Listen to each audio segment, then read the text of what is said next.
General James Kabarebe addressed the recently elected 400 members of the private sector's leaders from the national level all the way down to the district level about the country's liberation struggle and the role of the private sector. The general pointed out that the private sector has made a significant contribution to the liberation struggle and have maintained that to significantly contribute to the development process after liberation. He emphasized that security is the basis of trade and investment, assuring private sector practitioners to work without any worry about their security, stressing that Rwanda is secure enough to the extent the country has over the years been engaged in peacekeeping missions around the globe.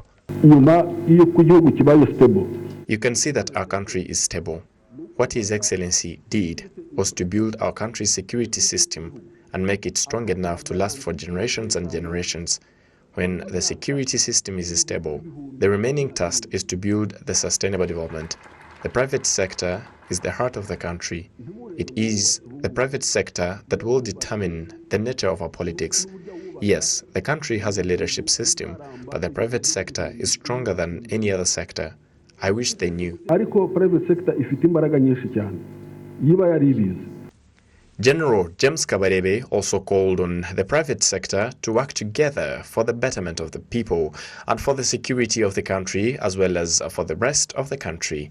The general also called on the private sector to join hands for the betterment of the people and make use of the security of the country by speeding up the development as well as making most of various bilateral partnerships and relations that the country has established. Some of the private sector practitioners testify that they were greatly encouraged by the discussion.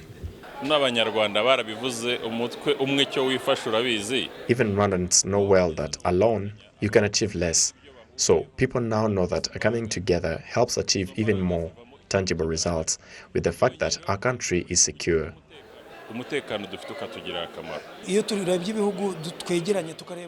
Looking at the neighboring countries, Rwanda is very secure, and that gives us assurance to work at ease and achieve more. So our security will motivate us to achieve great things. Robert Bapakurera, president of the Private Sector Federation, PSF, noted that although there is still a long way to go, a lot has been achieved. Most of you go to different African countries. You work from there. You are very well aware of what corruption means and the way it hinders traders' activities and the country's development at large. I can say we have been liberated from that as Rwandans. I remember in 2006, we were working on a project that needed 3 billion Rwandan francs, and we had to get loans from 4 banks to complete the project. In the recent years, our banking system have improved in the capacity.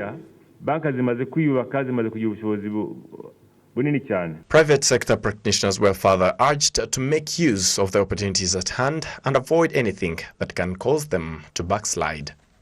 The country might have insecurity issues and conflicts, but when the private sector is strong enough, it leads the country, simply because the private sector doesn't look at anything else like ethnicity or other hindrances. The private sector just looks at what brings profits, not considering anything else. Therefore, when the private sector is strong enough, it outwins other differences. During this 3-day retreat taking place in Nyamata, Bugesera district, the leaders of a private sector were also given discussions by various agencies including the Rwanda Development Board, RDB, the Ministry of Trade and Industry, the Rwanda Revenue Authority, and more. The retreat is expected to end on Tuesday.